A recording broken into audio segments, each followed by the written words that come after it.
The regular council meeting of Monday, March the 10th, 2025. I'll introduce the people that are here once again. So we have Councillor Leo Azarad, Councillor Andy Schuster, Councillor Mitch Kajavsky, Councillor myself, the Mayor, Mitchell Brownstein, Councillor Stephen Erdely, Councillor Sidney Benizri, our City Manager, Jonathan Schechter, Councillor Mike Cohen, and our City Clerk, Florine Abuganahu, and we have our Director of Communications, Tara Levine. All right, so before we start the meeting, I'll ask for Councillor Cohen to adopt the agenda. I so move, Mr. Mayor, that the agenda for tonight's meeting be adopted. Seconded by Councillor Azarad. All in favor? So the agenda is adopted. And now before we go into question period, we have a few things to announce. We're going to start off with inviting Anthony Housefather, a Member of Parliament, on with after. Councillor Cohen, you want to introduce this? Councillor Cohen's going to say a few words and then we're going to bring you up. Yes, Mr. Mayor. We welcome our distinguished Member of Parliament from Mount Royal and former Mayor Anthony Housefather, who may have moved on to federal politics 9 years ago, but boy, am I lucky to have him as my constituent. He's not just, so imagine the MP coming to his councillor because there's too much snow on the street. No, he doesn't actually do that. But we're very lucky tonight. Anthony Housefather's with us tonight with his staff, and Janine West, our Director of Library Services. So we're here to report that the Côte Saint-Luc Public Library has received, thanks to our Member of Parliament, Anthony Housefather, a $21,000 grant from the New Horizons for Seniors program. And Anthony will say a few more words about it in a moment. And the grant's going to be used to support Tales and Travel Memories, an innovative library program that provides services directly to people diagnosed with Alzheimer's disease and related dementias and their caregivers. I would like to ask Anthony if he would maybe come to the front with Janine, and maybe you could elaborate a little bit more, Anthony, on why you felt this was a worthwhile application and how it's going to help us out. So maybe you can go to the podium, the microphone there, actually, right there, and just explain with Janine, and then we'll do a presentation. I believe. Do we have the check, or we're just going to do a pose? We don't have a check. I don't even know if the agreement's been signed yet. It's been signed. Okay, so the check will be coming. So we're going to take a photo after that in front of the Côte Saint-Luc logo with the members of council and Janine. So go ahead, Anthony. Well, it's amazing. Well, thank you, Mike. And given that I know exactly what it's like to get those snow removal calls, I will never call Mike Cohen to complain about snow removal in this incredible city that cleans the snow better than any other city that I know. And has the best library of any other city that I know in North America, thanks to the incredible work of Janine West and her team, and the previous director, Tanya Abramovich, and the previous director, Eleanor London. There's only been 3 directors in the history of the Côte Saint-Luc Library, which is pretty amazing in something that has been around for more than 50 years, like 60 years. 60 years next year. Yeah, that's incredible. So anyways, it's a great pleasure. I can't take credit for anything in terms of New Horizons except teaching you guys that, letting you know that the grant is available and helping with the application. But the decision to award the grant was made by civil servants. And I'm thrilled that it was, because this is such an incredible initiative. New Horizons is a grant program that helps community organizations get money to improve the lives of seniors. And there were over 10 organizations in the riding that got the grant in this round. Joel has a press release with the different organizations.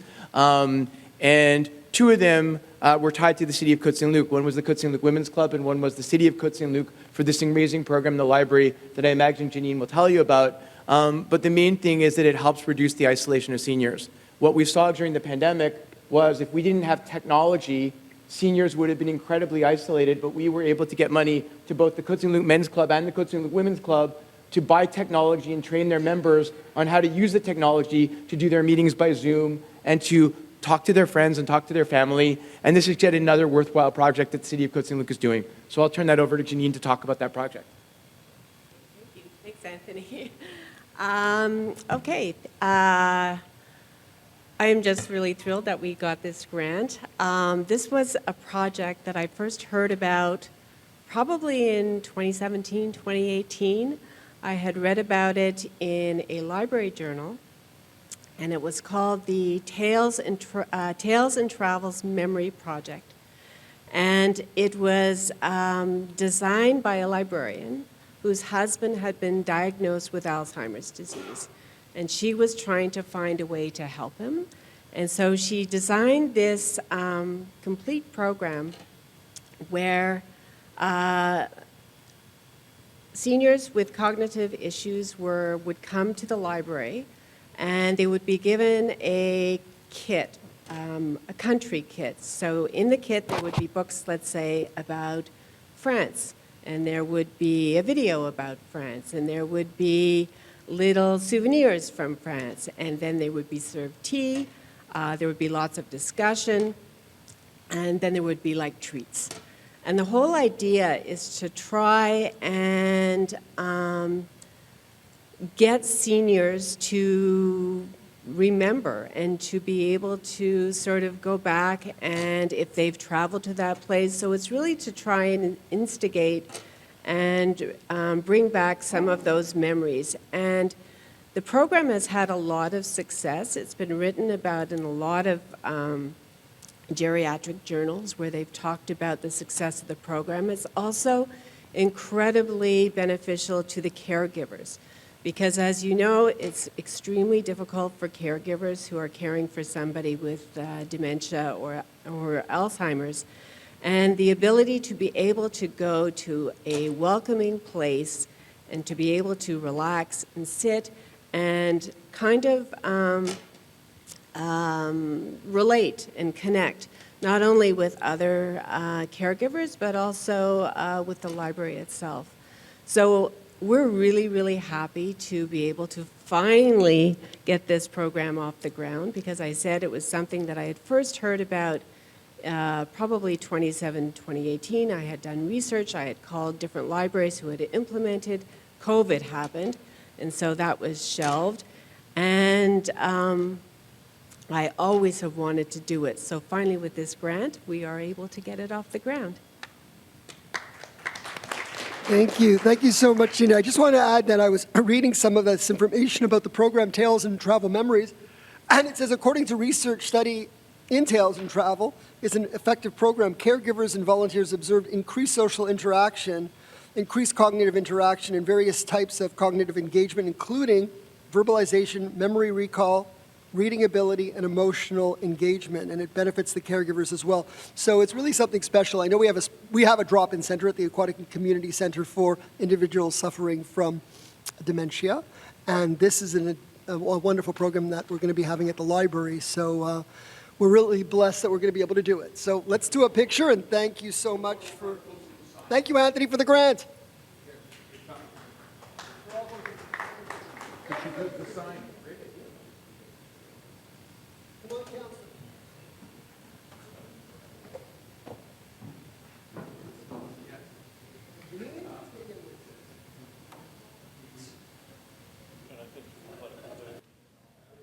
Okay, so I want to make a few announcements. First of all, I want to congratulate Susie Schwartz and Joy Rogers for receiving the King Charles III Award this evening. That's where we just came from, and that's why I'm wearing one of these too. Thank you, Anthony. I got one also, which is really nice. But we are really blessed to have in Côte Saint-Luc volunteer organizations like VCOPS and Emergency Medical Services, which make our city so much better, safer, the VCOPS. And we all know that EMS responds so much faster. Well, Urgence Santé is great, but when you have a station so close by, 2-3 minutes getting to a critical condition where somebody gets a matter of life or death, it's a real blessing. So congratulations to them, and thank you, Anthony, for everything. It's an honor to receive the medal and an honor to be surrounded by such worthy recipients like Joy and Susie. So congratulations to them. All right, then I want to make a few other announcements that I have written down here in order. The first one is I want to give an update.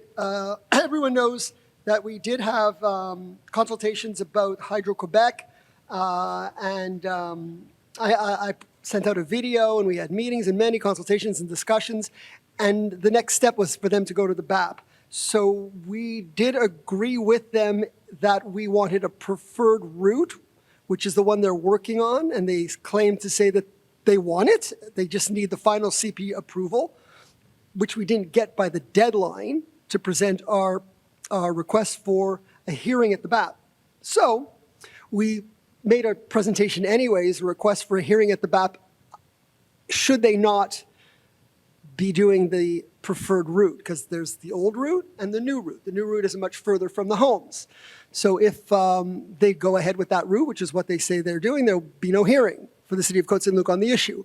But if for some reason CP Rail does not agree, or there's something happens and we don't get the preferred route, then we have demanded a hearing at the BAPE. We've also been working with Bialik to ensure that the playground is relocated. They had a concern about their particular playground being too close to the hydro poles, and they have assurances from Hydro-Quebec that it will be moved at the expense of Hydro-Quebec. So that's an update on where we are with Hydro-Quebec.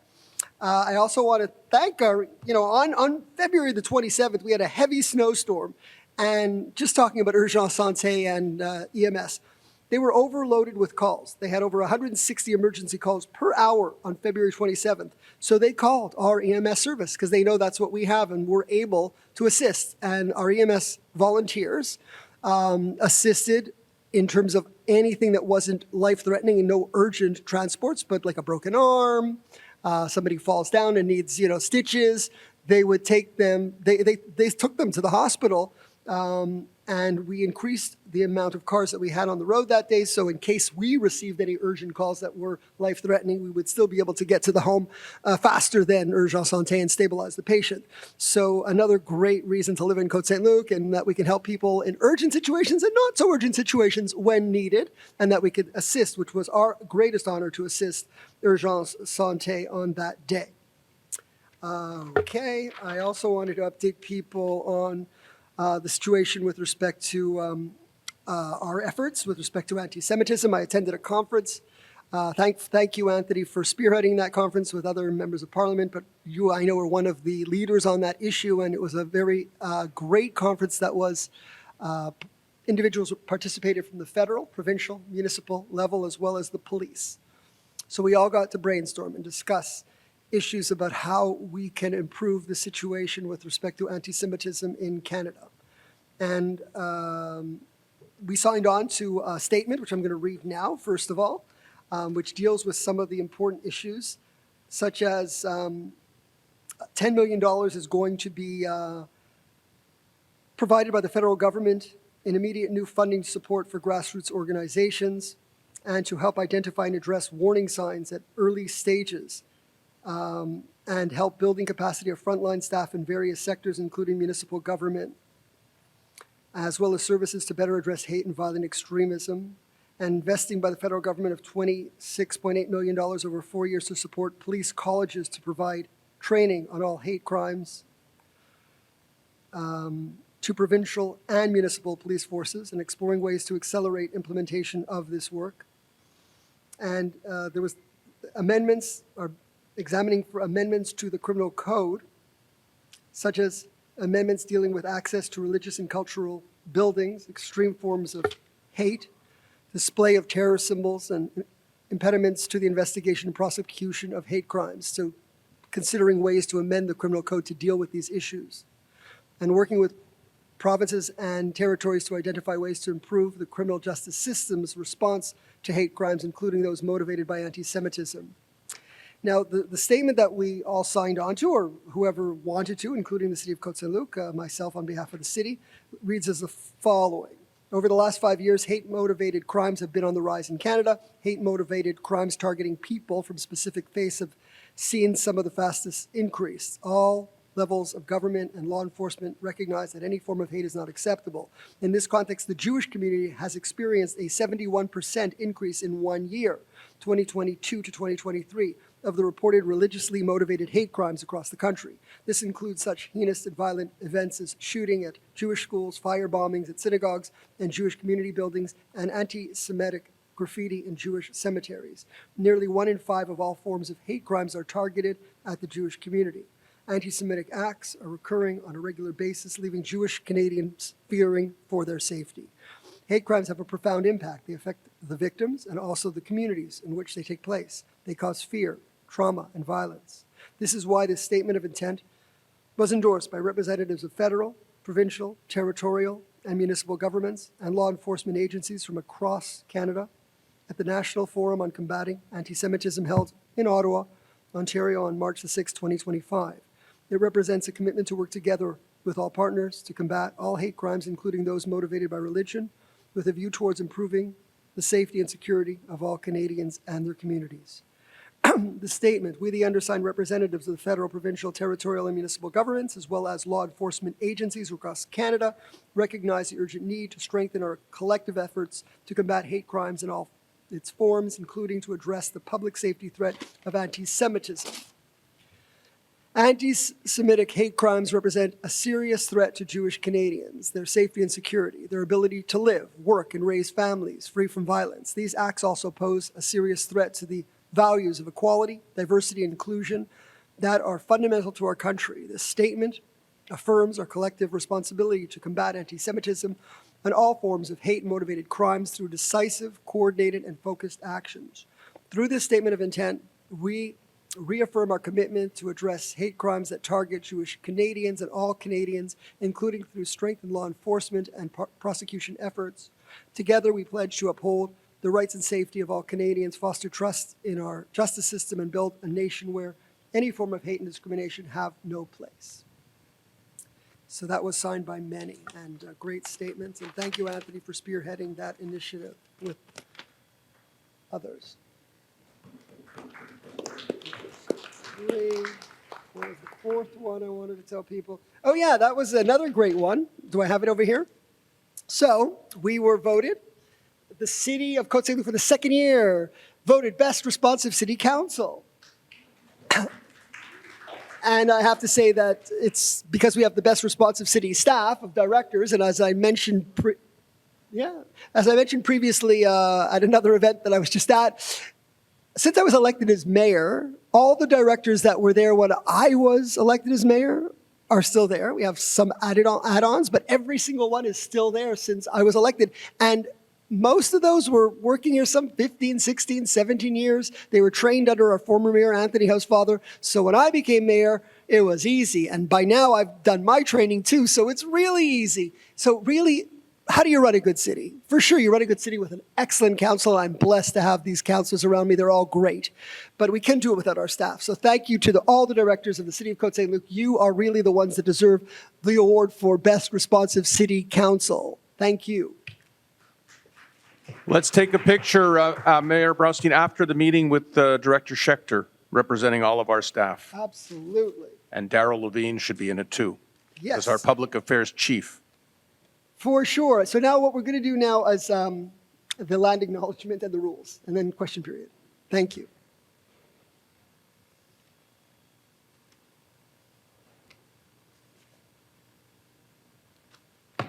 Justice, devoir du souvenir, liberté culturelle et inclusion sont des valeurs chères à la ville de Côte Saint-Luc. Nombre de nos résidents et leurs descendants ont construit leur vie ici, après avoir fui des situations difficiles ailleurs. Le Canada a été leur refuge. Mais pour les peuples et les communautés autochtones, les politiques gouvernementales au Canada ont créé des injustices. The island of Montreal, where we are meeting today, has a much older name, Chokshage. It was a historic gathering place for many indigenous communities. It was also the site of diplomacy, including the Great Peace of Montreal. Nous remercions la nation Gagnou-Geaga, également connue sous le nom de la nation Mohawk, pour son hospitalité sur un territoire non cédé. We must acknowledge the past, so that we can move forward in a spirit of collaboration and reconciliation. Le conseil municipal de Côte Saint-Luc permet au public de poser des questions lors de ces séances du conseil, en français ou en anglais. Veuillez lire les procédures et les règles de la période de questions à l'arrière de la salle. Enfin, il est interdit d'utiliser un langage violent, offensant ou irrespectueux pour poser une question au maire. The Côte Saint-Luc City Council allows the public to ask questions at its council meetings, in French or English. Please read the question period procedure and rules at the back of the room or at cotesaintluc.org. Finally, no person may use violent, offensive, or disrespectful language when addressing a question to the mayor. Okay, thank you. So our first questioner is Danielle Benheim. Sorry if I pronounced your name. Yes, yeah, turn it around so he could look at me while he's talking. That'd be great. Thank you so much.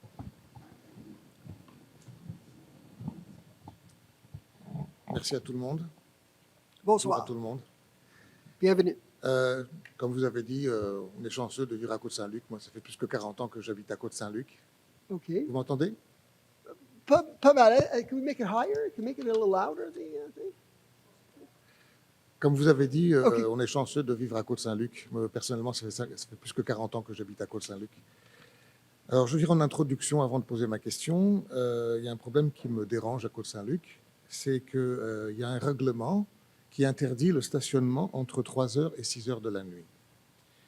Comme certaines villes au Québec interdisent le stationnement entre 0h et 7h du matin pour des raisons de déneigement. Je nommerai par exemple Québec, Laval, Sherbrooke, Trois-Rivières. Mais entre 3h et 6h du matin, personne ne le fait à part Côte Saint-Luc. Ça pénalise les citoyens qui n'ont pas pu ou qui n'ont pas eu le temps d'aviser la ville d'un stationnement.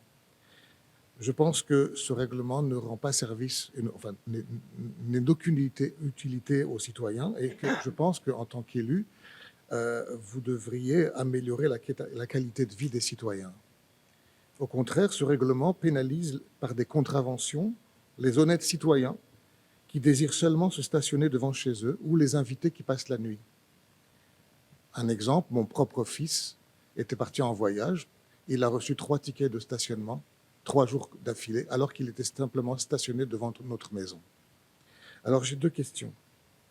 Je voudrais savoir pourquoi la ville oblige les citoyens à payer un montant annuel alors qu'ils font juste se stationner devant chez eux. Et deuxième question, est-ce que la ville peut considérer abolir ce règlement qui interdit le stationnement entre 3h et 6h du matin afin que tout le monde puisse se stationner sans être pénalisé à part les jours de déneigement? Voilà, merci. OK.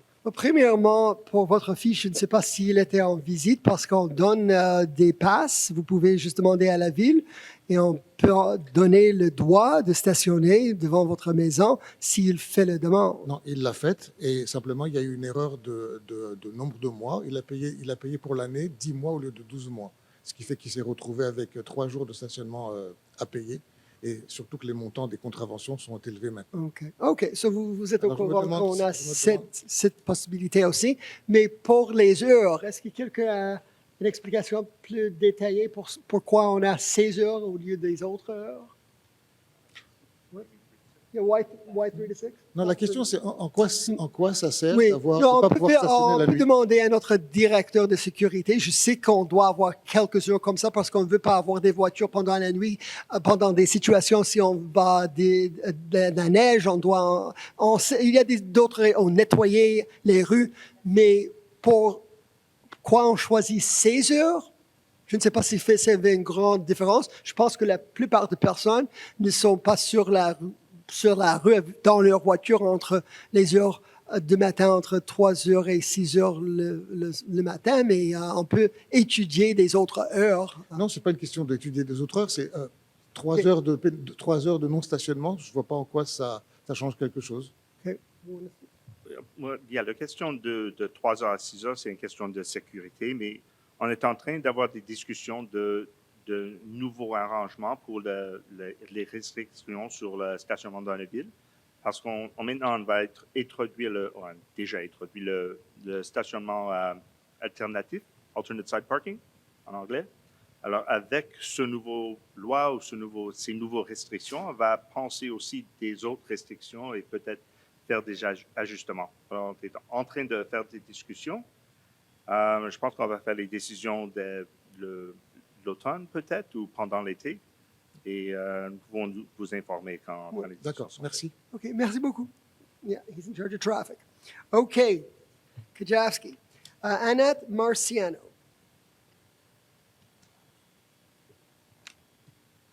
Hi, good evening. Welcome. Thank you.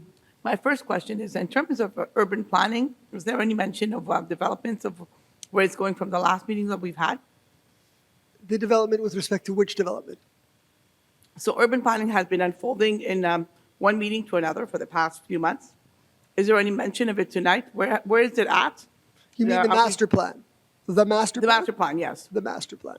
The master plan, we are not at the final stages. It's still being studied. The main issue that we're dealing with right now is the area around DeCarry Square. We're having a traffic study that has been, that's starting right now, and we're going to be doing it over the next month or two in order to determine whether traffic would be increasing or decreasing with the new development, which is a big concern for many of the individuals in that area. So that is the main work that's been done. We've had a lot of consultations on all the 3 malls.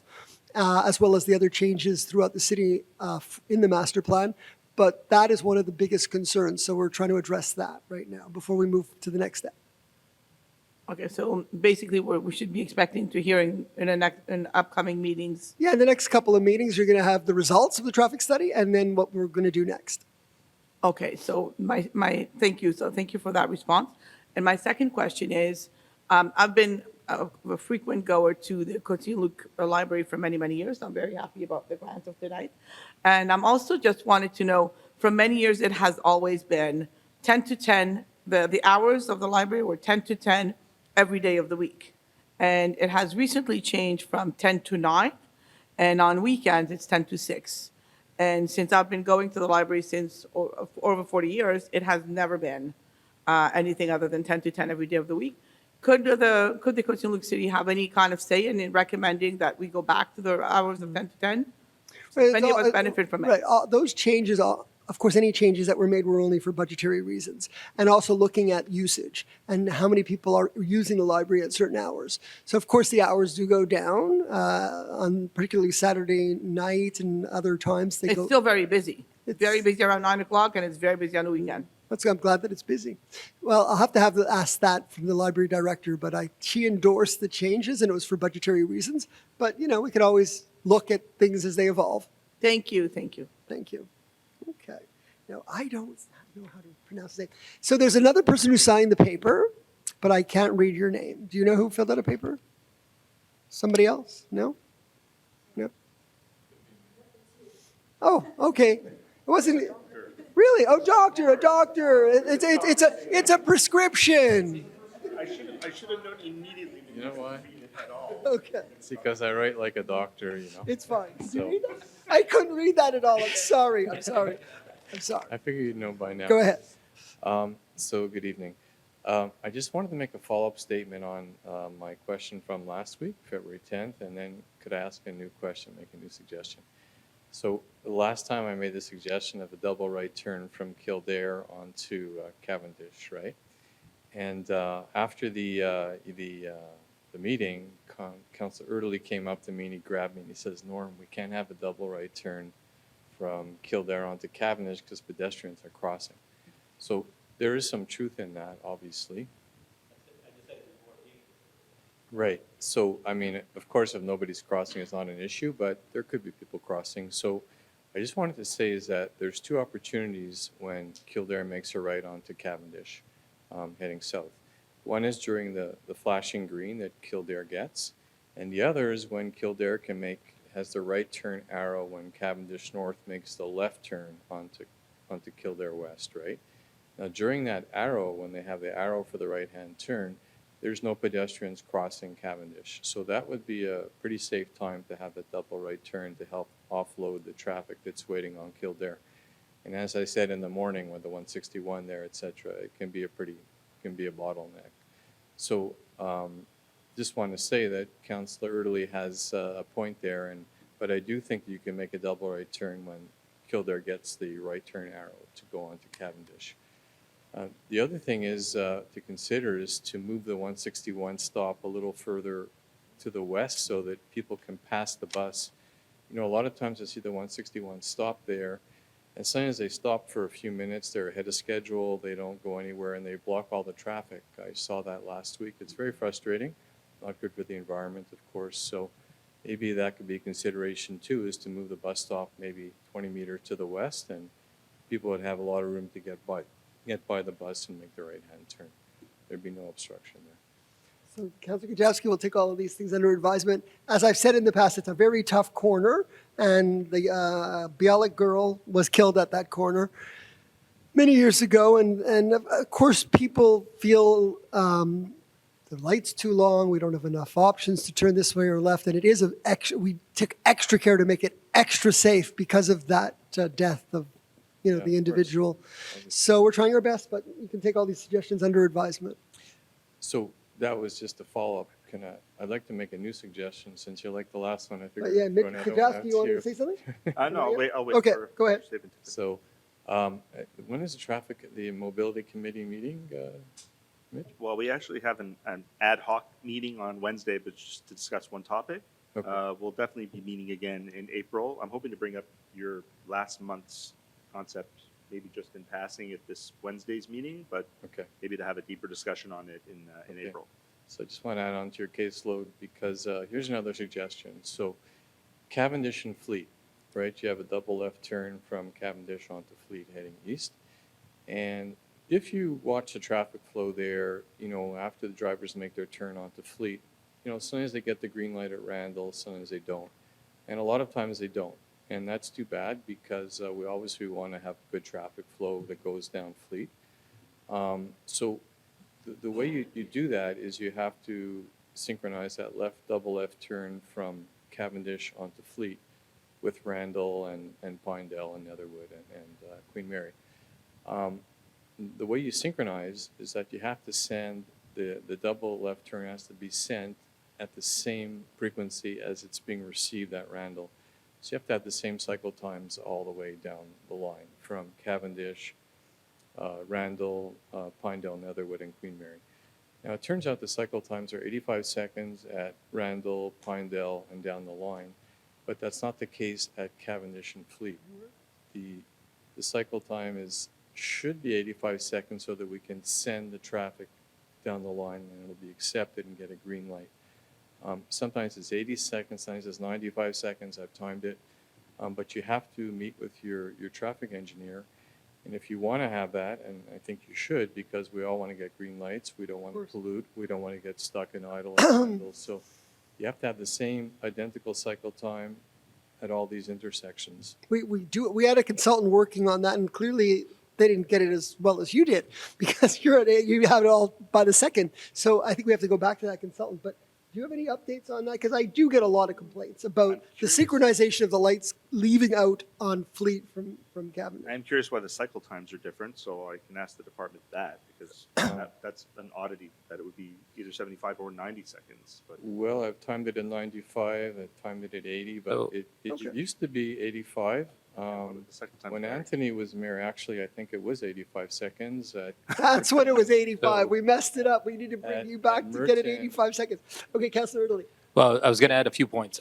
So when the system was originally put in place, it was supposed to be more high-tech than it is now. So there were certain things that didn't work. For example, there are sensors under the road at certain points that were supposed to detect when a car was there, so that if there were no cars, whether there were or weren't cars, it would actually adjust the frequency of the lights. However, what happened over time was salt and snow and so on caused it not to function properly, so that we had to deactivate certain elements. And I'll just say one other one that I'm aware of, and I know this is the case for some of the lights in Côte Saint-Luc.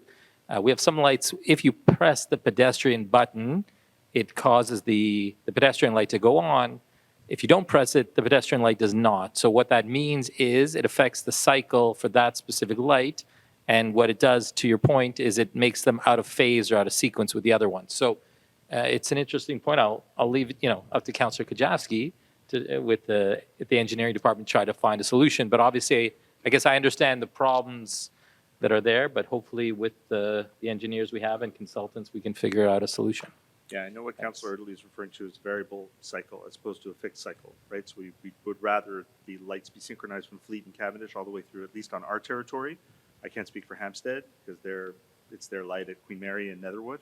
Yeah. But ideally, we want to have those frequencies synchronized. So I'll discuss it with the department. I'll bring it up at our next mobility committee. I also wanted to comment as well on your concept of double right, which is interesting. I would love to see the same thing introduced at Côte Saint-Luc Road in Westminster, because we have the same issue with the 103 that stops on the corner, that backs up traffic, that blocks the right green arrow. And you'll very often see traffic backed up all the way sometimes to Sunnybrook at that intersection. Not as busy as Cavendish and Kildare, of course, but still kind of the same concept of maybe moving that bus stop back and introducing at Cavendish and Kildare at least a potential double right. Yeah. So it'll be discussed, and we can follow up with you. Please follow up with us next month. Yeah, I just want to say I think it's really important because every day 2,000, 3,000, 4,000 cars make that double left turn onto Fleet. And, you know, if you want to protect the environment, you have to synchronize it properly. If you want to improve the traffic flow, we all make that double left turn. So that should come up at your next mobility committee. Thank you, Dr. Sabin. Okay, so then we're going to move to the first item. Councillor Cohen, approval of the minutes. Yes, Mr. Mayor, I so move that the minutes from the February 10th, 2025 meeting and from the special meeting of February 20th, 2025 be approved. Moved by Councillor Cohen, seconded by Councillor Azarad. Any discussion? All in favor? All in favor of the minutes? Anyone opposed? It's carried unanimously. On the next one. Do you move them both or just one? You move them both. Perfect. All right. Any business arising from the minutes? No. So the departmental reports. Councillor Schuster. Thank you, Mr. Mayor. The monthly departmental reports dated February 2025 be and are hereby approved as drafted. Moved by Councillor Schuster, seconded by Councillor Kajavsky. Any discussion? Who wants to go first? Councillor Italy. Thank you, Mr. Mayor. I'll start on the finance side. So a reminder to residents, of course, it's in the past now, but the first installment for taxes was due on February 21st. Hopefully everyone paid. The second one is due on May 22nd. The city received a deposit, in total deposits, about $39 million in February, most of which was from the first installment of taxes. We're currently working on the audit, and I hope to have the final numbers of from 2024 ready. Either the next meeting or the meeting after. But as mentioned previously, we're looking at a decent size surplus, mostly due to the transfer duties in 2024, which were obviously well above the expected budget. On terms of water filters, we've had 20 claims to the end of February. So a reminder to residents, if you live in a home that was built during a period that lead may have been used for the service line, you're eligible for a rebate for a water filter that filters out the lead. Just also want to give an update. At the last meeting, I had said that we were so close. We had one address that was still had outstanding taxes. This is from 2 years ago, and literally the morning of the proposed tax sale, we were able to get in touch with the resident through relatives, and the resident paid their taxes. So we avoided so that's 20 years in a row for me that we were able to avoid a tax sale, thankfully. So that's good news. On the waste side, or on the environment side, I want to mention that the city switched waste contractors. So we switched to NRJ from Waste Management. NRJ we had used previously for recycling, but now they're doing basically a recycling, compost, organic waste, and residual waste or garbage. So far, the feedback has been positive. You know, there may be some growing pains as we switch to a new company. If there are issues, of course, please call the Public Works Department. And also, as I previously mentioned, we switch to bulky waste every 2 weeks. So far there too, we haven't seemed to gotten many complaints, so hopefully all good there. And again, for the schedule, you can go to the city website. And finally, I want to take a moment to issue some congratulations. Congratulations, and she's not here right now, but congratulations to Susie Schwartz on winning the King Charles Coronation Award. Congratulations also to Joy Rogers from EMS, and of course, congratulations to our Mayor, Mitchell Brownstein. It's truly an honor. We're lucky. Of course, we're lucky to have VCOPS. We're lucky to have EMS, and lucky to have such an amazing mayor. Thank you. Thank you. Councillor Schuster. Thank you, Mr. Mayor. A few highlights from recreation. Winter Carnival took place on Sunday, February 9th at Trudeau Park with approximately 3,000 people in attendance, enjoying tobogganing, skate show, maple taffy, and all our favorites. we raised just over $2,200 for the Recreation Bursary Fund, which is great. I'd like to take a moment to thank all our staff involved in making Winter Carnival a success, including Recreation, Public Works, Public Safety, and our many volunteers. Some major sports competitions and exhibition events involving our city teams included the Masters Swim Team competitions on February 14th and 23rd, the youth swim team who were part of Défi Calac, February 1st and 2nd, Quebec Junior Cup, and the 12 and under regional. The Côte Saint-Luc Triathlon team, who participated in the Aquathlon de Quebec on February 22nd. Côte Saint-Luc Minor Hockey hosted their Hockey Day in Côte Saint-Luc, which is a local favorite, February 1st and 2nd. And the Figure Skating Club, who did a beautiful exhibition at our Winter Carnival on February 9th.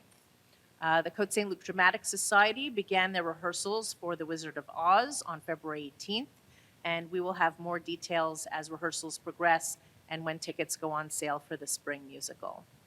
Upcoming things that our residents should be aware of is that day camp registration, including early bird pricing, is Tuesday, March 18th, beginning at 8 a.m., and regular rates go into effect on April 23rd.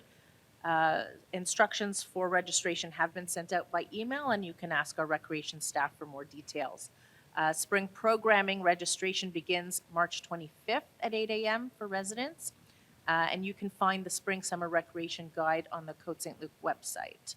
Also exciting is the slow incorporation of our new Emilia software, which will prove to be hopefully more user-friendly than the Activitech software previously used. So look forward to some onboarding about our new software.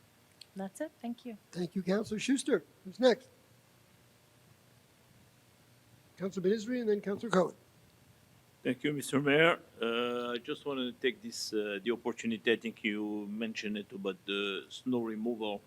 We had a heavy snowstorm on February 13th, February 16th. It was like back to back, and I think it was the first time. But since I don't know how many years, we didn't have this kind of snow, like 73 centimeters, if I'm not mistaken. And I know it was it was a little bit difficult for some people, but I want to to thank all our team at Public Works. We had some difficulty with our contractor from outside, but I can say that our teams did an amazing job. They were out for almost more than 24 hours a day to make sure that our streets are clean and that we can circulate in the city. I know that for some districts it was a little bit difficult because we had this, like I said, this issue with contractors, but thank God that our city, our teams, Public Works, they were here. They pick up, the job. They did it, and we made it. So, thank you to all the team of Public Works, to the director, Beatrice Newman, and we are lucky, to have all these people and making sure that that we give the services to our citizens. So, I think it's important. Thank you. Thank you, Councillor Benizri. I'm just going to add that we're very lucky. We invested in equipment, and we have excellent staff, and we were able to do what had to be done even when our contractor failed the job at the beginning. And that's why people wanted to know what was happening. It was a big storm. We always are better than everywhere else, so they expected us to continue to be the best. And that's why I made a video and a robocall. I hadn't done a robocall personally with my own voice since COVID. But I felt this was a time that people needed to hear me and know what was going on. People want to know what's going on. So we made a plan, and there was a fair plan. Basically, what we decided to do was we would do one side of the street where the contractor hadn't done their job. So at least people would know. And I basically said, if you don't have one side of your street done by Friday, please let us know. And nobody let me know, so that was good news. And that was a good plan. That was a good plan. It wasn't perfect, but at least we got one side of the street done. And then by the beginning of the following week, we did the rest with the contractor and having our staff work overtime. So a big congratulations to our director for coordinating it all and for the workers at Public Works. They really appreciate when you say thank you. I received a letter of thanks from them saying, thank you, Mr. Mayor, for acknowledging our hard work. And we do acknowledge your hard work. So thank you once again to our hard workers at Public Works. Councillor Cohen. Just briefly, what you didn't mention, Mr. Mayor, was Yep. the union. It was from the Un- union. It was the unprecedented, president of the you know, union from the wrote union. me saying, thank you, Mr. Mayor, which was very nice. It means the Blues really appreciate Yeah. being acknowledged, but they deserve to be acknowledged because they went beyond. They worked day and night, overtime, whatever was needed to do the job. Councillor Cohen. I think I'll start on that note. I think we're all chiming in. I mean, in my 19 years on council, that was probably the most phone calls I've received regarding snow removal. Everyone felt that their street should be first.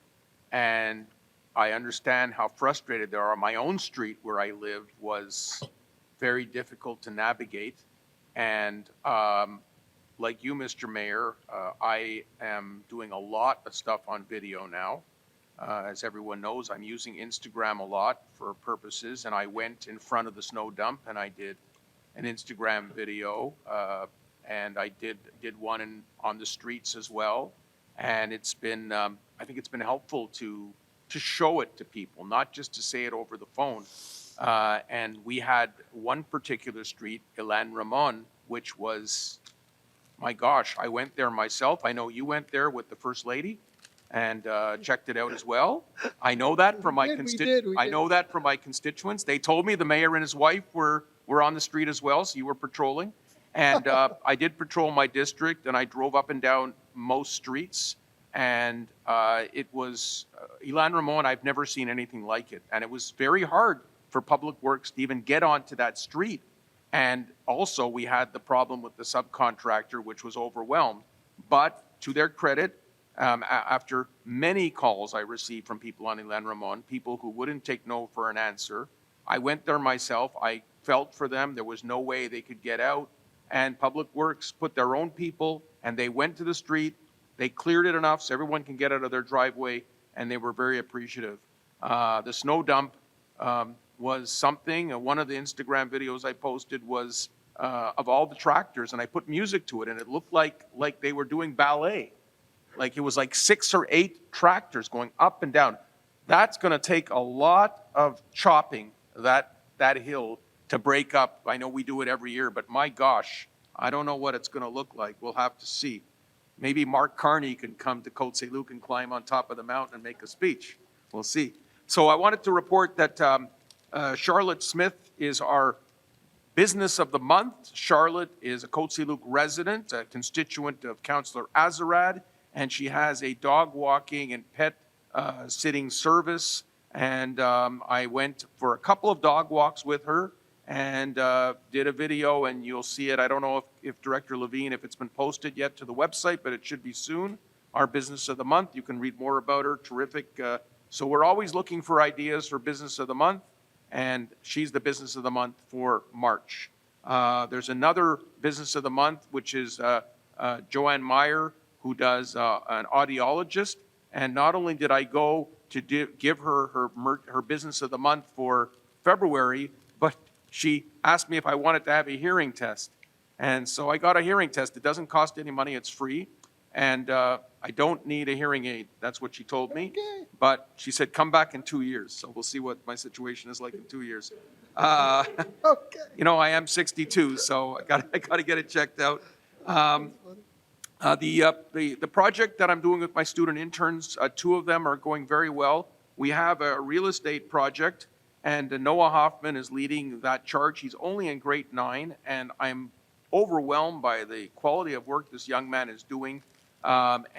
Together we launched it. We had I did the first interview with a real estate agent we did with Monique Asseline, and I did a YouTube video, posted it on my Facebook page. Monique was very patient, and so we're talking to as many real estate agents as possible, and we're getting some very interesting feedback from them on how houses are selling in Côte Saint-Luc, why people are coming here, why people may be leaving here, what can the city do more for them. So, I mean, grade 9 students, this young man, his mom helped him get started with me. We have our other group of 5 students who are basically on the local commerce front, and they are going to be going to the Cartier Cavendish to survey the merchants on what their thoughts and knowledge is about the master plan, because we didn't see too much of them at our public meetings, so we want to get their feedback on what do they think. We don't know where we're headed with the Cartier Cavendish, but it'll be interesting to see. And finally, I went with Councillor Early, Councillor Schuster, and Councillor Burku to the information meeting for the Hydro-Quebec project. It was a couple of weeks ago. I think it was the day of the massive snowstorm, and somehow we made it there. There wasn't a big turnout, but we were very warmly received by the Hydro-Quebec people. Councillor Lee, I mentioned your name, right? Yeah, so we were very warmly received. They did a very beautiful presentation. And while Hydro-Quebec does not function in English, they do not speak English to you. This is government rules. They're following the orders. They did a very good bilingual PowerPoint presentation. You know, I don't think any of us at this stage in the game should go to living in Quebec and not be able to understand. It was very clear. They were there to listen to us. We advocated for Bialik High School. Their executive director was there. We had a follow-up meeting, myself, Councillor Burku, and Mayor Brownstein with the hydro officials. They came to his office. So I want to thank Councillor Erdely for chairing this initiative the last couple of years. He's done a really great job. And Councillor Burku for helping me advocate for Bialik, because we're going to be moving one of the major pylons from the Meadows condominium into the Bialik yard. And you can go to mikecohen.ca and read my blog for more. Behind. And Yeah. then we're going to have to move the playground. Behind, exactly. So that's my comments for today. Thank you. Thank you, Councillor Cohen. Anyone else? No? Okay, great. So it's been moved and seconded. All in favor? Anyone opposed? So the departmental reports are carried. We move to item number 7, Finance and IT. Councillor Erdely. Thank you, Mr. Mayor. Be it resolved that the Côte Saint-Luc City Council approves the attached list of disbursements for the period of February 1st, 2025 to February 28th, 2025 for a total amount of $5,009,330.62 in Canadian funds, and that Treasurer Certificate number 25-0057 dated March 3rd, 2025, and has been issued by the City Treasurer attesting to the availability of funds to cover the described expenses. Moved by Councillor Erdely, seconded by Councillor Ben-Isri. Any discussion? So just to give a few of the highlights. So this is a little bit above average, but still within, normal range for disbursement. Some of the highlights include snow removal fees, software licenses, some road work from last summer, some outstanding payments for Kirwan Park, and a bond repayment. Thank you. So it's been moved and seconded. All in favor? No one's opposed. It's carried unanimously. We move to 7B. Councillor Erdely. Thank you, Mr. Mayor. Be it resolved that the City of Côte Saint-Luc hereby awards a contract for the upgrade of the city's data storage to ITI for an amount not to exceed $81,684 plus applicable taxes, that the described expense shall be financed in whole from the city's working fund and be amortized over a period of 5 years, that the city shall provide every year out of its general fund a sum sufficient to repay the loan back into the working fund, and that Treasurer Certificate number 25-0055 was issued on February 28, 2025 to attest to the availability of funds to cover the described expenses. Moved by Councillor Erdely, seconded by Councillor Kajewski. Any discussion? So this, I'll just give some brief background. So what we are working on is a large upgrade to our servers and server rooms. So this is actually the second phase of second part of a 3-phase project. So this is basically to do that in terms of the city's data storage system. It's something we've been working on for the last few years and hope just to make sure everything is up to speed and up to date. I'll share two other points. We only received one bid, which is not something we normally like. However, we checked it's in line with what the expected amounts are. And the money is borrowed from a working fund, so it means we're borrowing from ourselves and don't pay any interest, which is nice. Thank you. And ITI Inc. is based in Quebec City, Canada. Yes, which we'll talk about a few resolutions further down. Thank you. Okay. So it's been moved and seconded. All in favor? Carried unanimously. And move to the next one. Councillor Italy. Thank you, Mr. Mayor. Be it resolved that the Côte Saint-Luc City Council hereby adopts the following subcategories for non-residential movals on the assessment roll. Category 1, railway or switching stations, utilization code 4112. Category 2, local or regional shopping centers, utilization code 5002 and 5003. Category 3, office buildings or towers, utilization code 6000. And Category 4, reference subcategory. Be it further resolved that Côte Saint-Luc City Council hereby adopts the following subcategories for residential movables on the assessment roll. Apartments 6+ with 6 to 49 units for apartments, and Category 2, apartment 6+, 50 apartments and more. And that the City of Côte Saint-Luc shall ask the Assessor de Direction de l'Évaluation Foncière de Montreal to enter these subcategories of residential and non-residential buildings on the 2026, 2027, 2028 assessment roll.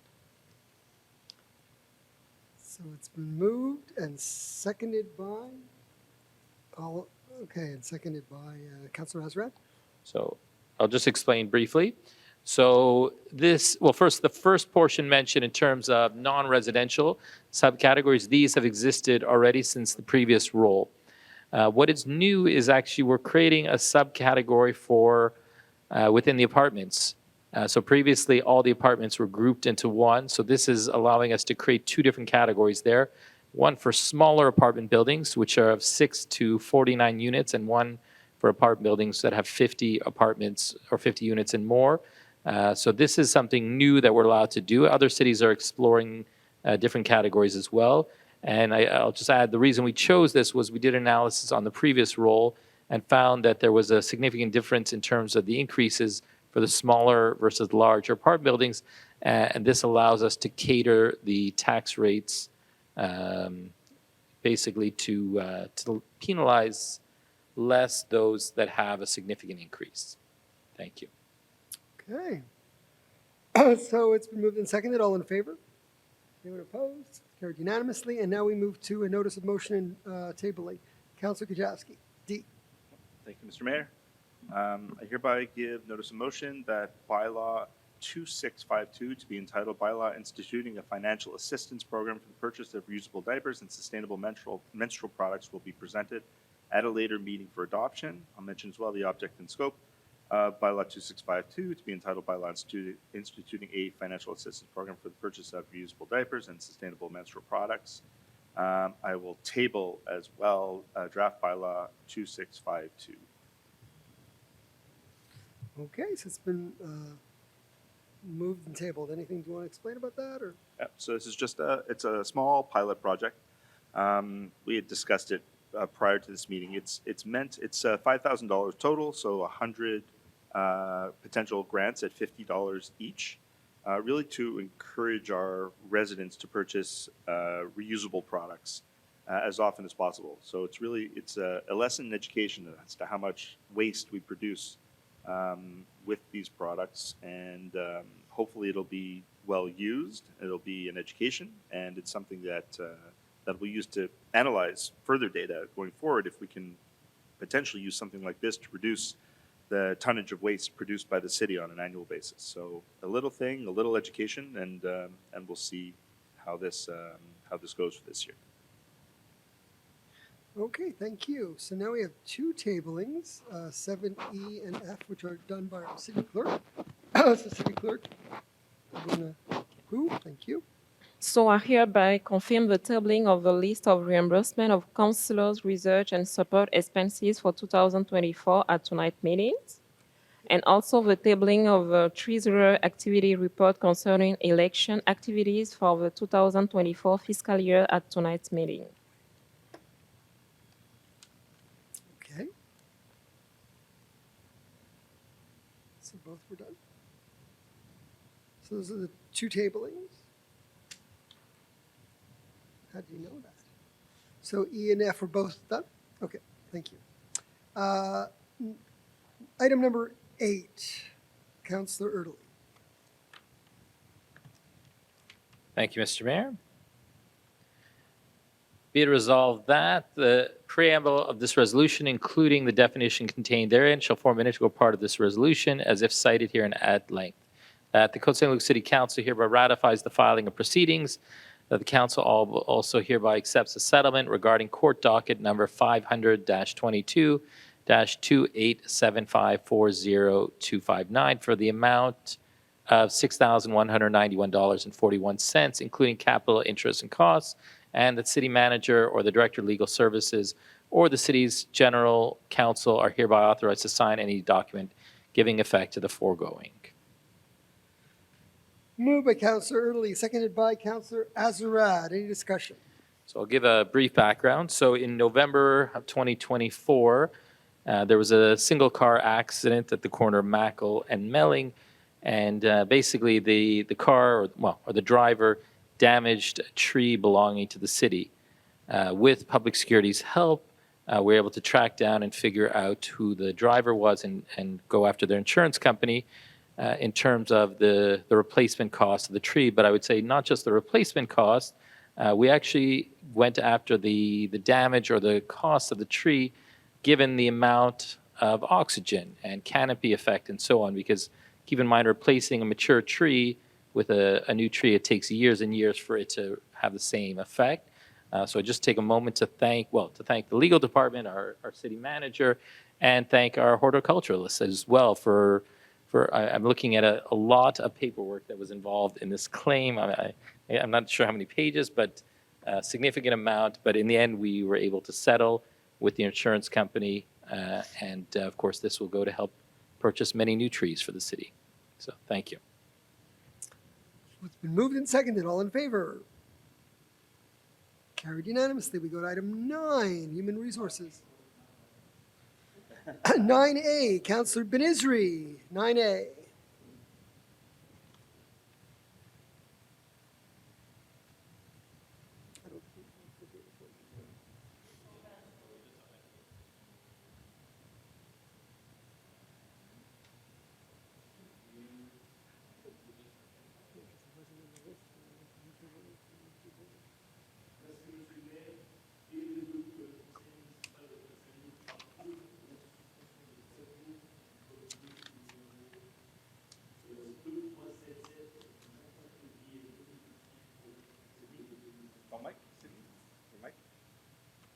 The mic isn't on, okay?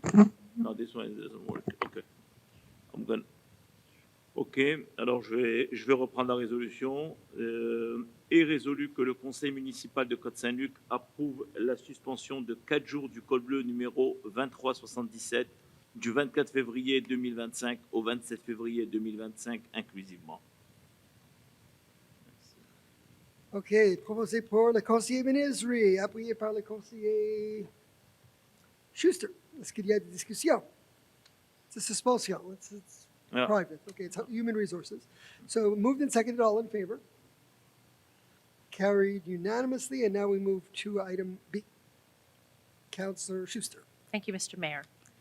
Be it resolved that Côte Saint-Luc City Council approves the hiring of the white-collar auxiliary employees whose names are listed on the document titled Auxiliary Employees White Collars Hiring, dated February 27th, 2025, and that said employees' terms of employment will be as per the conditions of the collective agreement.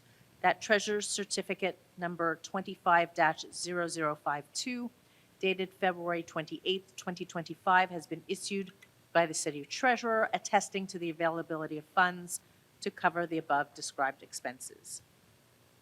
Moved by Councillor Schuster, seconded by Councillor Kajewski. Any discussion? Just that it's a roster of mostly day camp staff. Okay, moved and seconded, all in favor. Carried. The staff are hired. And now we go to C, Councillor Schuster. Thank you, Mr. Mayor.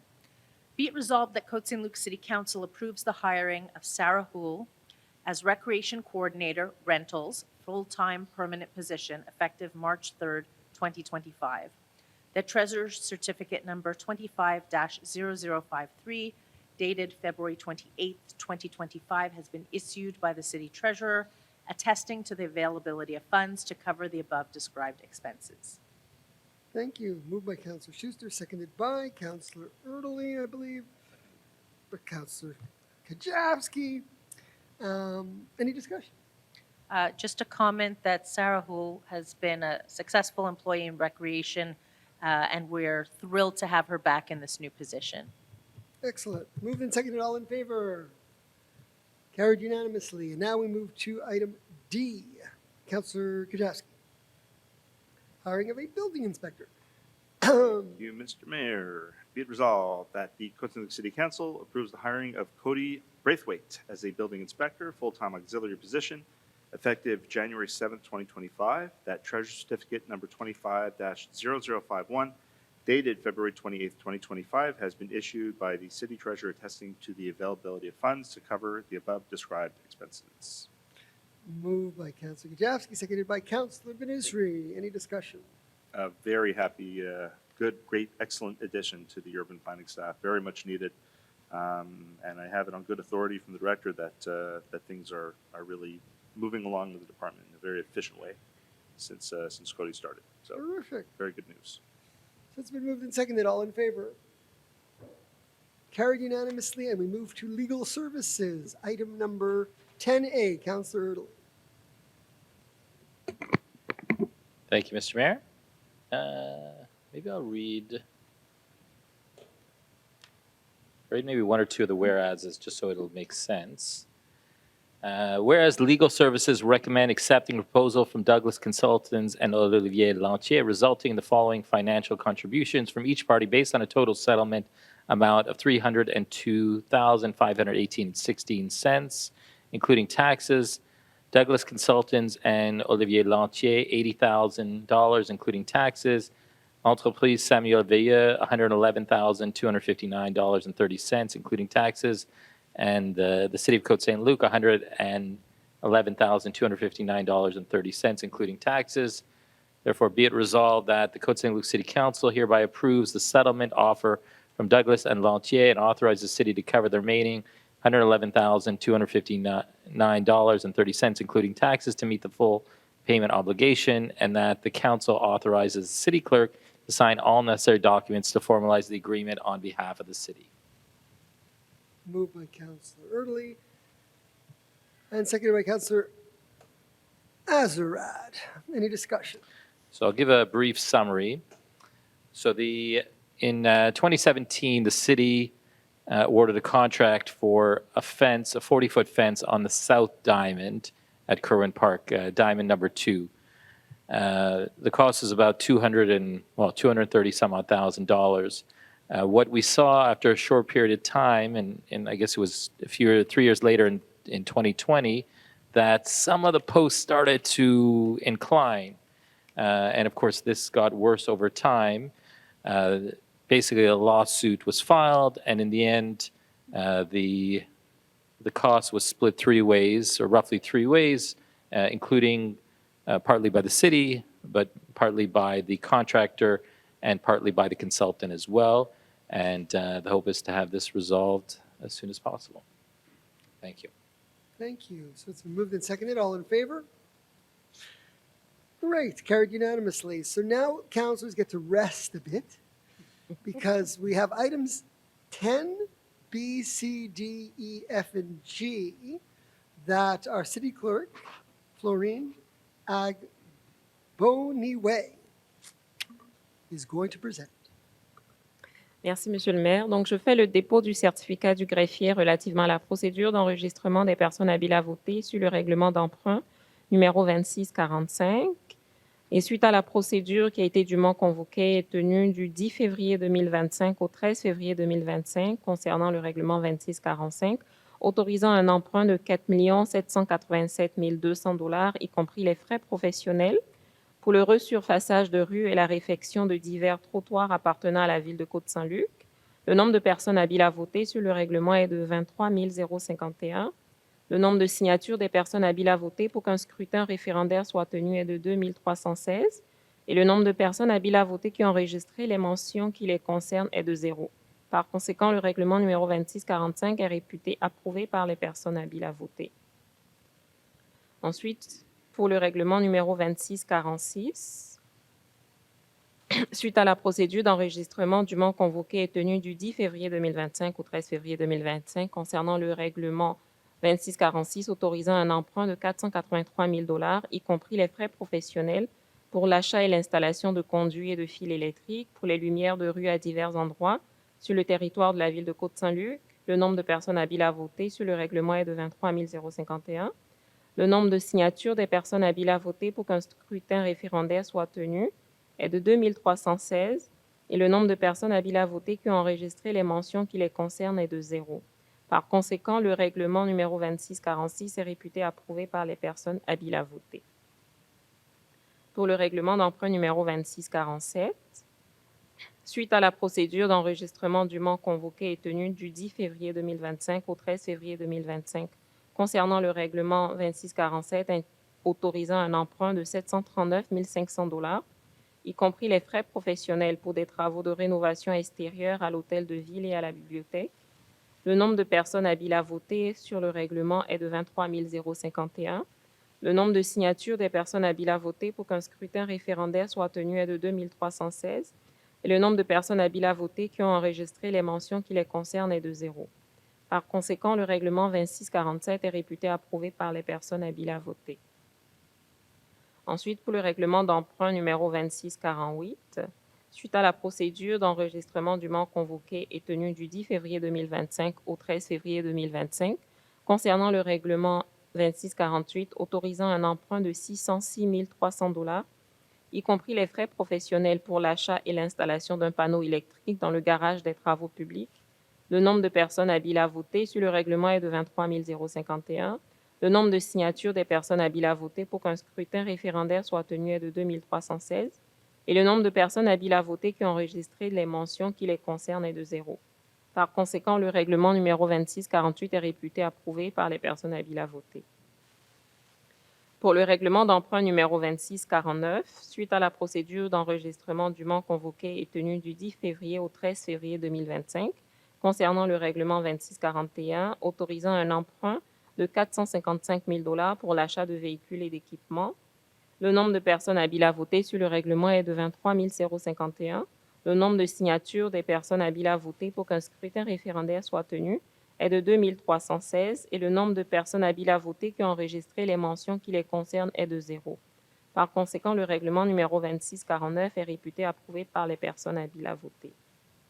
Et pour le règlement d'emprunt numéro 2650, suite à la procédure d'enregistrement dûment convoquée et tenue du 10 février au 13 février 2025, concernant le règlement numéro 2650, autorisant un emprunt de 315 000 $ pour l'achat de véhicules lourds et d'équipements de véhicules lourds, le nombre de personnes habiles à voter sur le règlement est de 23 051.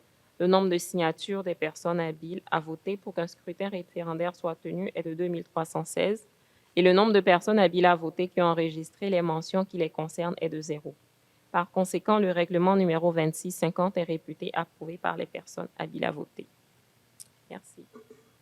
Okay, merci. So a quick summary of these are all loan bylaws for various purposes. So there's a loan of $4,787,200, including professional fees for resurfacing roads and sidewalks, $483,000, including professional fees for the purchase and installation of conduits and electrical wires for streetlights at various locations, $739,500, including professional fees for exterior renovations at City Hall and the library, $606,300, including professional fees for the purchase and installation of an electrical panel in the Public Works garage, $455,000 for the purchase of vehicles and equipment, and $315,000 for the purchase of heavy vehicles and heavy vehicle equipment.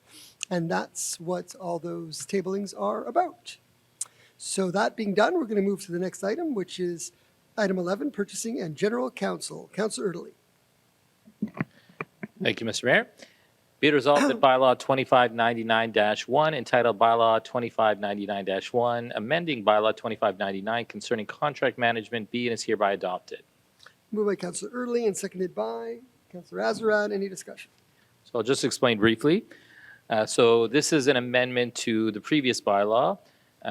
Really two key changes. One of them is that it makes measures that were previously in there in terms of buying, preference to buy with companies based in Quebec, rather than being a temporary measure to a permanent measure.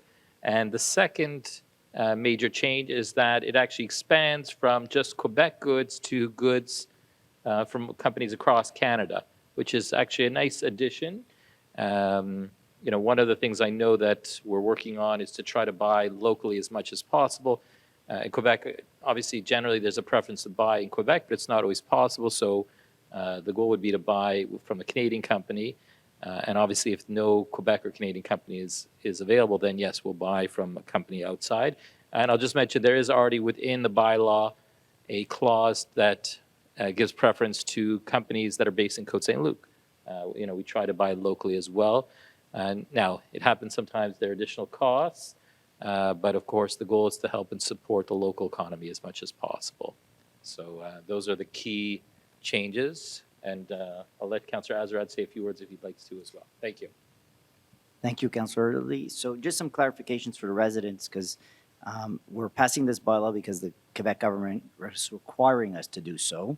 And we all want to put Quebec first, Canada first, but not at all costs to our residents. So buying local is important. So we're definitely going to keep an eye out on how this affects our tenders in the future. Looking at what we've seen from what we've had in tenders in the past, I don't think it's going to affect us in the short term. But again, we have to keep an eye out because it's important to support locally, especially considering the situation right now, but not at all costs, because already the costs have gone up enough for our residents. So I think we're doing the responsible thing, but keeping an eye on it, and we'll take it one step at a time. Thank you. Thank you. All right, so moved and seconded, all in favor? Carried unanimously. And then we go to the next one, which is, I think it's the salt. Thank you, Mr. Mayor.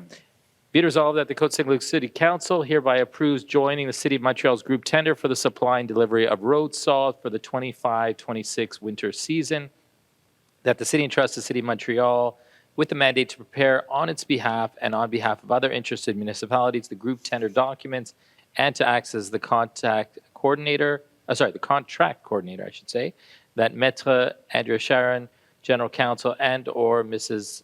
Elena Zilberman, Manager of Purchasing, be designated as the city's representative for this group tender and for this purpose be authorized to provide any relevant information and sign any required document. Moved by Councillor Early, seconded by Councillor Azarad. Any discussion? So I'll just mention briefly. So for many years, every year Côte Saint-Luc purchases salt, and in fact we're purchasing more and more salt, partly because of climate change and the swings we have in terms of cold and warm and so on. When I started, we would do contracts or tenders on our own. And we sometimes got good prices, but generally didn't get the best prices. Several years later, we switched to joining the group tender with Montreal. And this is something we've done for quite a few years now. And what we've seen is by joining a group tender, it's a matter of purchasing power. So we tend to get better prices and ultimately benefits the city of Côte Saint-Luc and our residents in terms of saving money for them and saving tax dollars. So we're going to continue doing that this year and hopefully get another good price.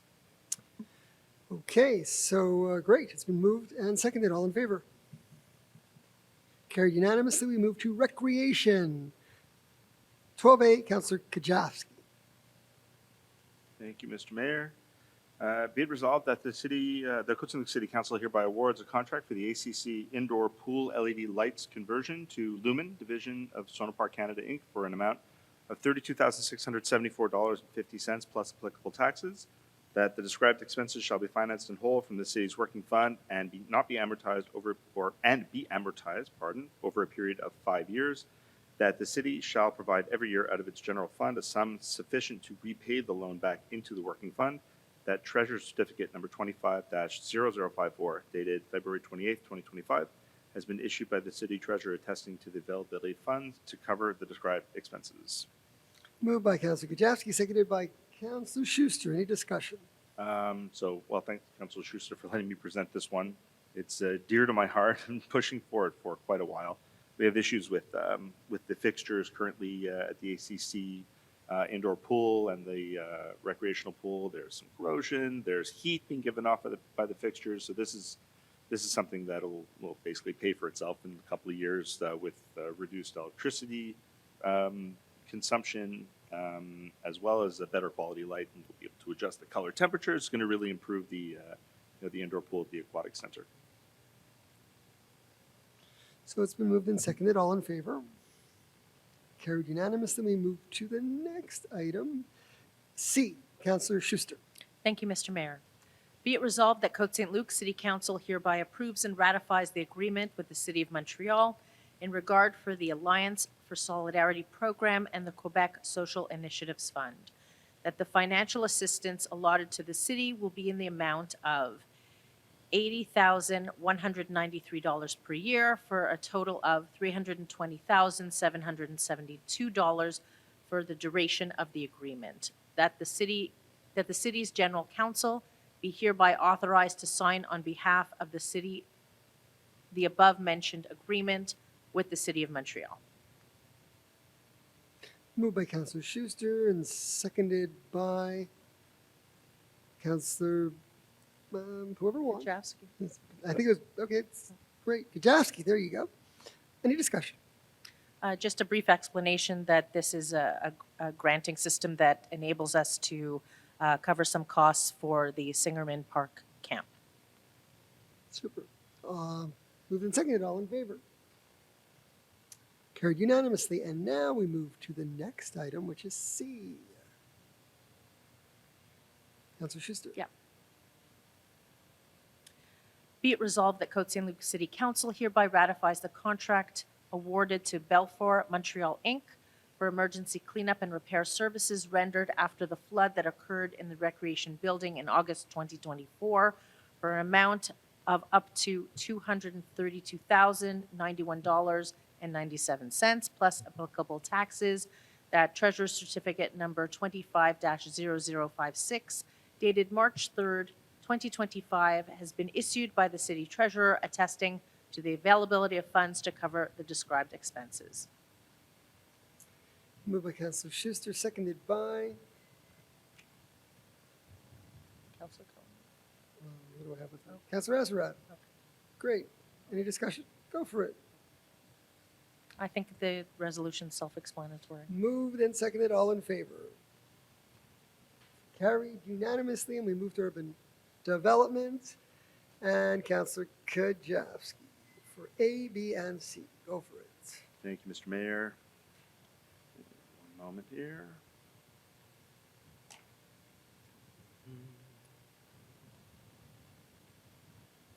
Yeah, we're at urban development.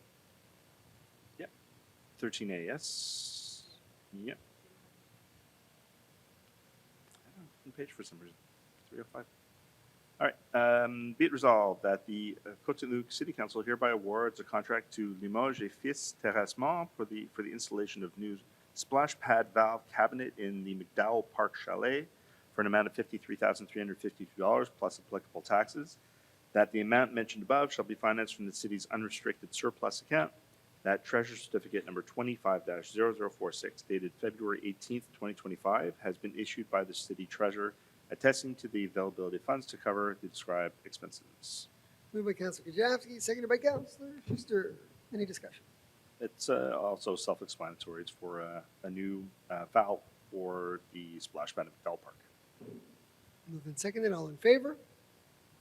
Carried unanimously, and we move to B. The roof at Chalet 3. Thank you, Mr. Mayor. Be it resolved that the Côte Saint-Luc City Council hereby awards a contract to Metal Roof Canada for the replacement of the roof of Chalet number 3 in Trudeau Park for an amount of $34,400 plus applicable taxes. That furthermore, the city may consider an amount of 5% plus applicable taxes for any potential contingencies and extras if required. That shall first be approved according to the city's procedures. That the amount mentioned above shall be financed from the city's unrestricted surplus account. That Treasury Certificate number 25-0045 dated February 17th, 2025 has been issued by the City Treasurer attesting to the availability of funds to cover the described expenses. Moved by Councillor Kajewski, seconded by Councillor Manizri. Any discussion? Just that the Metal Roof Canada is based in Canada. Okay. Moved and seconded. All in favor? Everyone's in favor. Carried unanimously. And then we move to the next item, which is cleanup. No. The next item is awarding of contract for redevelopment of Parkhaven outdoor pool locker rooms. Let's see. Councillor Kajewski. Thank you, Mr. Mayor. Be it resolved that the Côte Saint-Luc City Council hereby awards a contract to Reusable Dion Saint-Martin Inc. for professional services for the redevelopment of the Parkhaven pool locker rooms for a total amount of $71,500 plus applicable taxes. That furthermore, the city may consider an amount of $7,150 plus applicable taxes for any potential contingencies and extras if required. That shall first be approved according to the city's procedures. That the described expenses shall be financed from loan by law 2608. That Treasurer Certificate number TC 25-0050 dated February 28, 2025 has been issued by the City Treasurer attesting to the availability of funds to cover the described expenses. That the Director of Urban Development is hereby appointed to proceed with the evaluation of Reusable Dion Saint-Martin Inc.'s performance within this tendered contract. Moved by Councillor Kajewski and seconded by Councillor Schuster. Any discussion? Well, it goes without saying that we Yeah. are awarding the contract to Reusable Dion Saint-Martin, which is based in Montreal, Woo. Canada.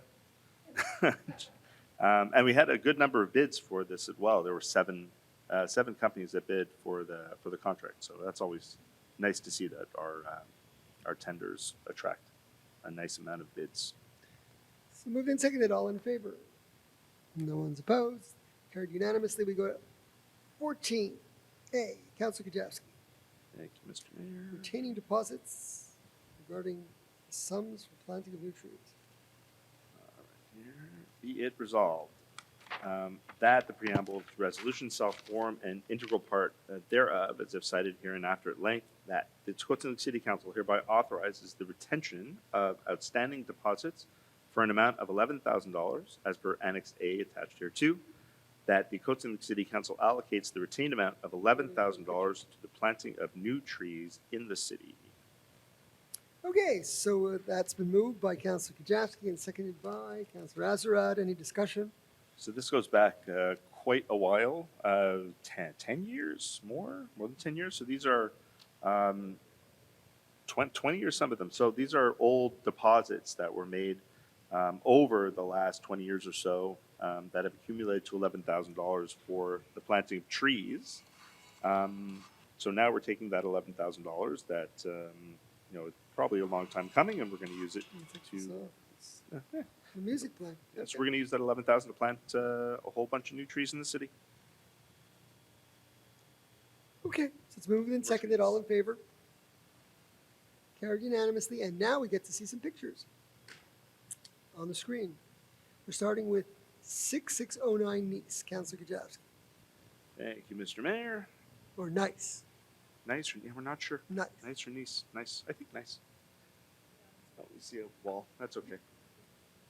So, be it resolved that the site planning and architectural integration program showing modifications made during construction of a rear extension to the existing detached single-family dwelling on lot 156-1149 and prepared by Miret Kamel Architect for the Planning Advisory Committee meeting of February 11, 2025, be approved according to the provisions of Chapter 14 of Bylaw 2217 of the City of Côte Saint-Luc. Do we have it up? We do? Yeah, we do. Moved by Councillor Kajewski, seconded by Councillor Azarad. Any discussion? Thank you. I think that's, is it That's all it is. Councillor Erdely? Anything else? Sharing? No? It's up. Staff? It's up. Staff? No, who's sharing? It's up there. You did it. Thank you, Stephen. Yeah, so this is, modifications during construction for a project on Nice. Yeah, there you go. Moved and seconded, all in favor? It's very nice, approved. Now we go to the next one. 5616 Wentworth, Councillor Kajewski. Thank you, Mr. Mayor. Be it resolved that the site planning and architectural integration program showing facade modifications to the existing detached single-family dwelling on lot 1052645 and prepared for the Planning Advisory Committee meeting of February 11th, 2025 be approved according to the provisions of Chapter 14 of Bylaw 2217 of the City of Côte Saint-Luc. So moved by Councillor Kajewski, second by Councillor Schuster. Any discussion? So this is one of those famous brick or stone paintings that have unfortunately been done by some homeowners, some residents of the city. I'll say it again, I say it all the time, please don't do anything to your home. Don't modify the look of your home in any way, shape, or form without contacting the urban planning department of the city, because it could get you in trouble. In this case, we went back and forth with the homeowner. We found a good middle ground, but it hopefully won't have to go there many more times in the future. But we found a good middle solution to this, where we'll make the brick stand out a little bit better, and the house will be fixed up nice. Okay. So it's been moved and seconded. All in favor? Carried unanimously. And we go to 5584 Randall. Thank you, Mr. Mayor. Be it resolved that the site planning and architectural integration program showing the construction of a new detached single-family dwelling following the demolition of the existing detached single-family dwelling, which we did at the 750 meeting, on lot 1560633 and prepared by Ariel Aron, architect, for the Planning Advisory Committee meeting of February 11th, 2025, be approved according to the provisions of Chapter 14 of Bylaw 2217 of the City of Côte Saint-Luc. So it's been moved by Councillor Kajewski, seconded by Councillor Schuster. Any discussion? So, so this was the demolition that we approved at 5584 Randall, and that's, if you can see the home there, the proposed new house. Very nice. Came to pack twice, just with an adjustment to the roof, but no, really attractive home. We finally, for the first time in a while, got to see and hold the materials for the home. So we've fully come through COVID, I guess, in pack. So that was a nice thing to do, to be able to see in person the materials for this home. Very, very nice and a good addition. A nice car to too, rent. but they should put the hood up. It might rain. Yeah, seriously. Okay, so it's been moved and seconded. All in favor?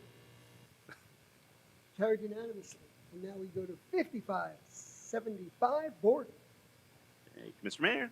Be it resolved that the site planning and architectural integration program showing the construction of a new detached single-family dwelling following the demolition of the existing detached single-family dwelling on lot 1560690 and prepared by Duval Design Architecture for the Planning Advisory Committee meeting of February 11th, 2025, and revised on March 3rd, 2025, be approved according to the provisions of Chapter 14 of Bylaw 2217 of the City of Côte Saint-Luc. Okay. Moved by Councillor Kajewski, seconded by Councillor Schuster. Any discussion? Better be nice. It's across the street from my mother's house where I grew up on 5576. This came back a couple of times to pack, make adjustments to the roof. At first had the appearance of a witch's hat. There's the Wizard of Oz theme. Oh, There we go. We're always plugging Wizard of Oz however we can. But again, a really nice result. Nice materials. It'll be again, a good addition in this case to board. very nice. Lots of nice houses on board. Moved and seconded. All in favor? Carried unanimously. Minor exemptions. First one is 6053 David Lewis. Councillor Kajewski. Thank you, Mr. Mayor. Be it resolved that in accordance with the provisions of bylaw number 2632, the request for a minor exemption regarding the property located at 6053 David Lewis, lot 2091350, be and is hereby approved, the whole as more amply delineated hereunder. The request is to allow the rear balcony to be located at a minimum distance of 0.20 meters from the north common landline instead of the minimum required distance of 0.60 meters from a common landline. And patio in the rear yard to be located at a minimum distance of 0.20 meters from the north common landline instead of the minimum required distance of 0.91 meters from the lateral landlines. The whole, notwithstanding the provisions of zoning bylaw number 2217 Article 445A and G. Moved by Councillor Kajewski, seconded by Councillor Azarad. Any discussion? Yeah, so this is one of those minor exemptions to legalize locations of certain things. Moved and seconded, all in favor? Carried unanimously, and now 5584 Randall. Thank you, Mr. Mayor. Be it resolved that in accordance with the provisions of Bylaw 2632, the request for a minor exemption regarding the property located at 5584 Randall, Lot 1560633, being is hereby approved, the whole as more amply delineated hereunder.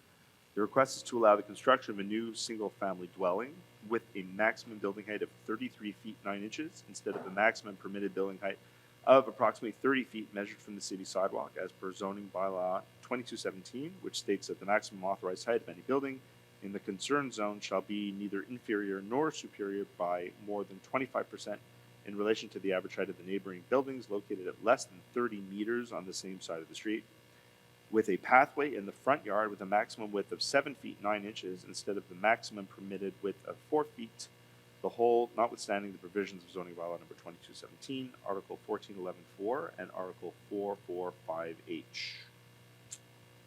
Okay, it's been moved by Councillor Kajewski and seconded by Councillor Schuster. Any more discussion? No.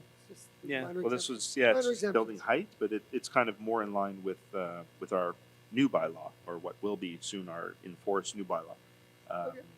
Yeah. All in favor? Carry unanimously. Looks like a very nice house and a nice car. Okay, the stance at the Aglo, Councillor Cohen. Turn on my microphone. I so move that council takes the following stance in view of any agglomeration council meetings to be held in April 2025 as follows: to authorize the mayor or his duly authorized replacement to make any decisions he deems necessary and in the best interest of the city of Côte Saint-Luc and its residents regarding the items in the agenda of the agglomeration council meetings to be held in April 2025 based on the information to be presented during those meetings. Moved by Councillor Cohen, seconded by Councillor Benizri. All in favor? Okay, that's carried unanimously. And a motion to adjourn. No questions? No questions. Motion to adjourn, Councillor Cohen. I so move, Mr. Mayor. Seconded by Councillor Azarad. All in favor? We are adjourned.